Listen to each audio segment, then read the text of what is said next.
पंढरपुरातील मायबाप जनतेने भरभरून मतदान केल्यामुळे माझा विजय झाला असून तुमची सेवा हीच पांडुरंगाची सेवा समजते. खासदार प्रणितीताई शिंदे यांचे प्रतिपादन. पंढरपूर तालुक्यातील जनतेचे, शेतकऱ्यांचे, महाविकास आघाडीचे नेते मंडळी, पदाधिकारी, कार्यकर्त्यांचे आभार व्यक्त करण्यासाठी पंढरपूर शहरातील दाते मंगल कार्यालयात कृतज्ञता मेळाव्याचे आयोजन करण्यात आले होते.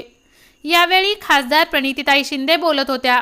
खासदार प्रणितीताई शिंदे म्हणाल्या की पंढरपूर हे देशातील प्रमुख तीर्थक्षेत्रापैकी एक आहे. येथे विठ्ठल रुक्मिणीच्या दर्शनासाठी देशभरातून लाखो भाविक येतात.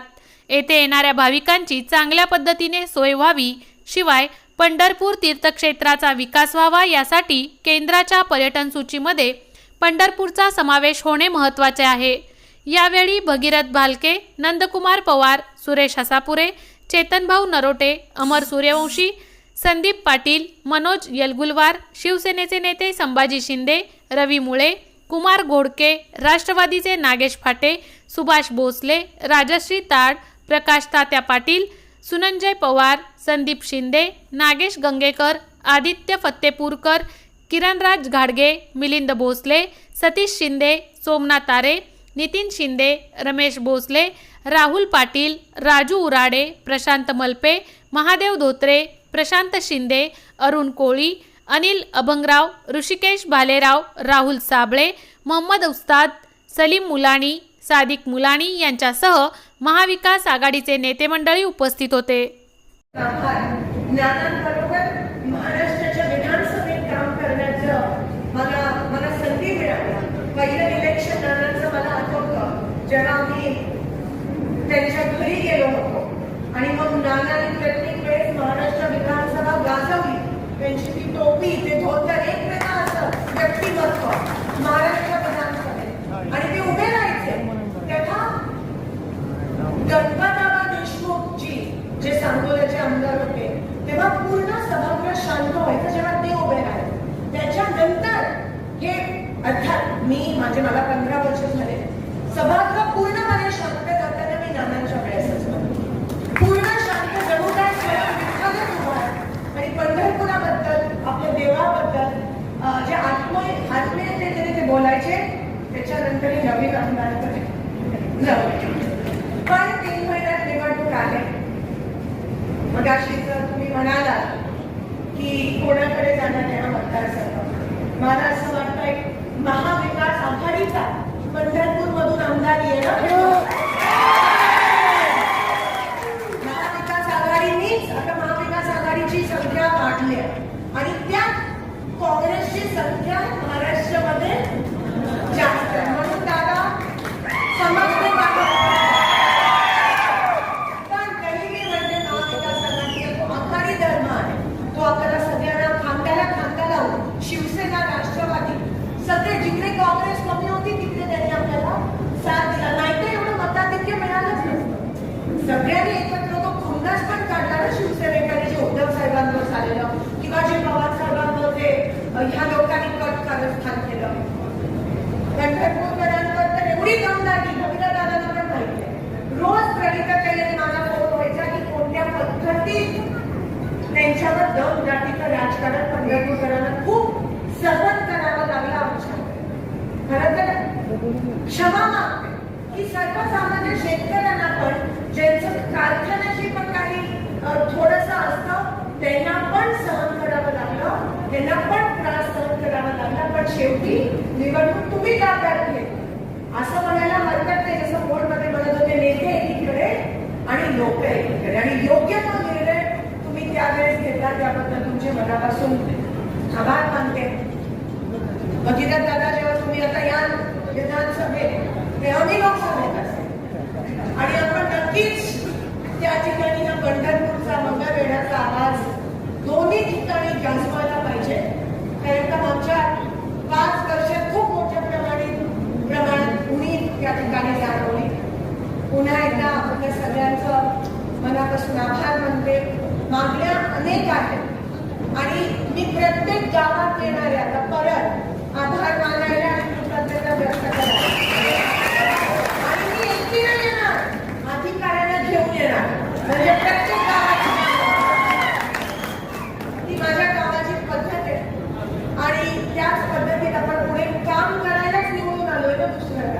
आणि त्याच पद्धतीत मी कुठे काम करीन आपल्या सगळ्यांच्या आशीर्वादाने. पंढरपुराचं नाव हे तीर्थक्षेत्राने केंद्र यादीत जायला पाहिजे. तो नक्कीच येणाऱ्या लोकसभेच्या अधिवेशनात तो आवाज घेईल. मी मनापासून आंदोलकांचं त्या ठिकाणी आभार मानते. जरांगे पाटीलजींचं देखील मनापासून आभार मानते. आंदोलनाच्या पायात द्यावं लागलं. त्याचसोबत दलित, अल्पसंख्याक, महिला, गोर, गरीब सगळ्यांनी यावेळेस हाताला मतदान केलं. त्याबद्दल जे चळवळीत आहेत, ज्यांना या भाजपमुळे त्रास झाला, त्या सगळ्यांनी वन साईड असं म्हणायला हरकत नाही मतदान केलं. मी तुमचं मत वाया जाऊ देणार नाही. गेलं नाही कारण तुमचाच उमेदवार निवडून आला, पण यापुढे देखील मला सकाळपासून ते शेवटपर्यंत मला जाणीव राहील. प्रत्येक मतदाराची मला जाणीव राहील. त्याची तुम्ही काळजी करू नका. आणि आपण कामाला लागल्या एवढ्याच या ठिकाणी मी सांगते. पुन्हा एकदा आपले मनापासून आभार आणि शब्द कमी पडतात. खरं तर जर जेव्हा मी खरंच परत येईल तेव्हा करू शकतील. जेव्हा प्रत्येक गावात पाणी येईल, वीज येईल, सगळं म्हणतात होतील आणि प्रत्येक गावात जेव्हा रस्ता येईल तेव्हाच ते आणि अर्थात आरक्षणाचा विषय जो हैराणीमध्ये मराठा आरक्षण, धनगर आरक्षण ते देखील त्या ठिकाणी मी आवाज लोकसभेत घेईन. एवढं या ठिकाणी सांगते. निवडून आलेली आणि शिंदे साहेबांनी आम्ही ठरवलं की कृतज्ञता मेळा घेणं अतिशय महत्वाचं आहे. प्रत्येक इलेक्शन नंतर मतदारांचे, ग्रामस्थांचे आभार मानणं हे कर्तव्य आहे. खूप महत्वाची प्रक्रिया आहे, खूप महत्वाची गोष्ट आहे. काल मोहोळ झालं, परवा अक्कलकोट, आज पंढरपूर, उद्या मंगळवेढा, मग दक्षिण, मग शहरात उत्तर आम्ही जात आहोत. आज इथे जेव्हा मी येत होती पहिल्यांदा तर विठ्ठलाचं दर्शन घेतलं आणि गेले 3 महिने मंदिराचं काम सुरू होतं. फॉर्म जेव्हा मी विठ्ठलाच्या पायथ्यावर ठेवला आणि आज विठ्ठलाचं मिळालेलं, आज त्याच विठ्ठलासमोर मी नतमस्तक झाली सोलापूरची खासदार. हा मान माझा नाही आहे, हा तुमचा मान. मी कॉलर बॅग हा विचार माझा नाही, हा तुमचा विचार. आणि अतिशय नम्रतेने, अतिशय कृतज्ञतेच्या भावनेने, नम्रतेने मी आपल्या समोर आज उभी आहे. माझी आई माझे कान टोचले केलेच, कान टोचले, पण मी मोठी नाहीये. खासदार असतील मी माझ्या घरी, इथे मी तुमची सेवक आहे, इथे मी तुमची नोकर आहे. आणि ही शिकवण मला माझ्या आई वडिलांनी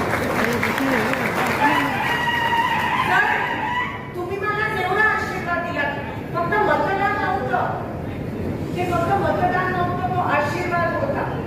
आज जेव्हा माझी आई म्हणते की जवळच्या कार्यकर्त्यांना विसरू नको, आणि जेव्हा मी आली तेव्हा 2 सेकंद मला कळलं नाही की स्टेज इकडे का इकडे. कारण का प्रत्येक सामान्य माणूस हा नेता झाला. माझ्या इलेक्शन नेत्यासारखं काम केलं, पुढाऱ्यासारखं काम केलं. नेत्यांपेक्षा जास्त काम तुम्ही केलं. माझ्या खांद्याला खांदा लावून 43 डिग्री मध्ये पण तुम्ही मला साथ दिली, मला हिंमत दिली, मला देर दिला. हे मी कधीच विसरू शकणार नाही. दुष्काळाचं पाणी नव्हतं बऱ्याच गावांमध्ये, तरी भर दुपारी गाव भेटी दौऱ्यासाठी तुम्ही आला, तुम्ही प्रतिसाद दिला, तुम्ही एक आशा दाखवली.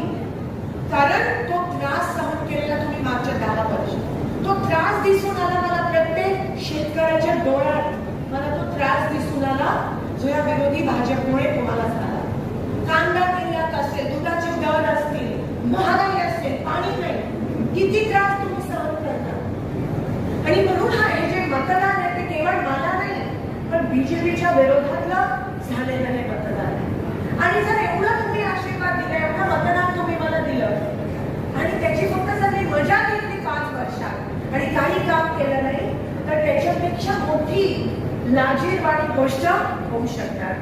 आणि म्हणून तुमच्या हातात आहे, जसं तुम्ही मला वर चढवलं तसं तुमचा अधिकार आहे की जर मी काम केलं नाही किंवा जर माझ्या डोक्यात गेलं तर कान धरून खाली बसता. तो पण तुमचा अधिकार आहे, तो विसरू नका.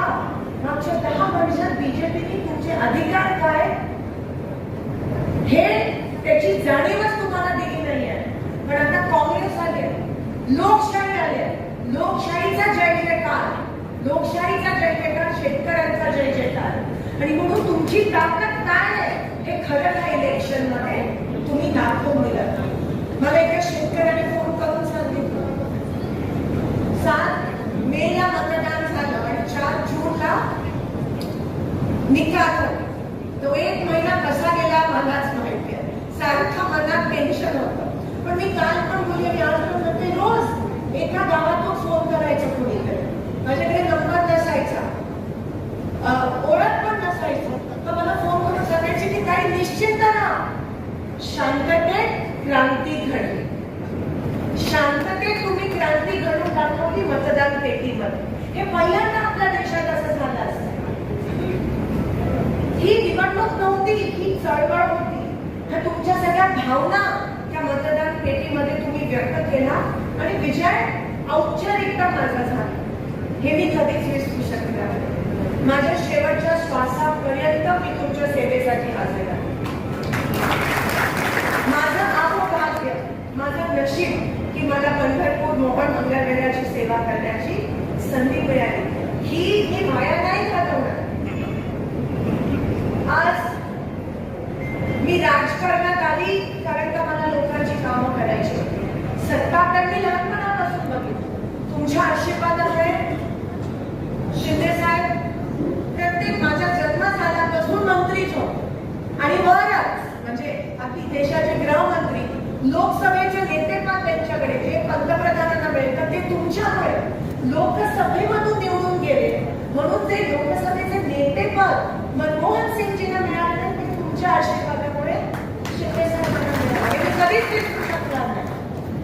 आणि म्हणून माझं पूर्ण आयुष्य मी सोलापूर आणि सोलापूरकरांसाठी सेवेसाठी दिलं, सत्तेसाठी नाही. पण ती जसं मी म्हणत होती, मी लहानपणापासून बघितली, मला मोह नाही आहे सत्तेचा. आजकाल तर मागच्या महाविकास आघाडीमध्ये मी मंत्रीपद मागितलं असतं पण नाही मागितलं. त्यावेळेला सेवेत जो आनंद आहे ती कोणतीही पद तुम्हाला सेवेचा आनंद देऊ शकत नाही. ते पांडुरंगाच्या त्या पावन नदीत तुम्हाला माहिती की पांडुरंगाची जेव्हा सेवा करतो त्याच्यापेक्षा मोठं समाधान नाही आहे या जगात. आणि तुमची जेव्हा मी सेवा करते तेव्हा मी प्रत्येक शेतकऱ्याच्या चेहऱ्यात, प्रत्येक वारकरीच्या चेहऱ्यामध्ये त्या पांडुरंगाला बघते. आणि तुमची सेवा करणं म्हणजेच विठ्ठलाची सेवा करणं.